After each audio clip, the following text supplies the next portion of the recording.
দেখো তো এই জায়গাটা কেউ চিনতে পারছো? দেখো তো চিনতে পারো কি না? হ্যাঁ, ঠিক ধরেছো, এটা পার্ক। কিন্তু কোন পার্ক? যাই হোক, এই পার্কটা যদি কেউ চিনে থাকো সে বলো। আমি এই জায়গাটায় এসেছি 2 মাস হবে। এই জায়গাটার মধ্যে এই পার্কটা আমার মেয়ের ভীষণ পছন্দ। নতুন স্কুল, নতুন বন্ধুবান্ধব, নতুন জায়গায় এসে ও নিজেকে সুন্দরভাবে মানিয়ে নিয়েছে। আমি বলবো আমার থেকে আমার হাজব্যান্ড থেকে দুজনের থেকে বেশিভাবেই ও মানিয়ে নিয়েছে। কিন্তু এই পার্কটায় যাওয়ার বায়না ওর রোজ লেগেই থাকে।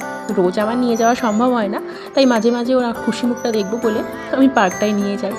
আর ও তো ভীষণ মজা, আসতেই চায় না, কিন্তু আসতে তো হবেই, কারণ 6টার মধ্যে পার্কটা বন্ধ হয়ে যায়। গিয়ে এইভাবে কোথায় যাবে, কোথায় বসবে, কোন দোলনাটা ধরবে সব সময় ছটপট করতে থাকে। মাঝে মাঝে কনফিউজও হয়ে যায় কোনটায় বসবে আর কোনটায় বসবে না। আর 2-1টা দোলনা বন্ধ থাকলে রেগেও যায়, মা এটা কেন আজকে বন্ধ, তুমি জানতে না এটা আজকে বন্ধ হবে, তাই আমাকে নিয়ে এসেছো। শব্দ সেমনি মায়েদেরই পেতে হয়, করলেও দোষ, না করলেও দোষ হয়ে যায়।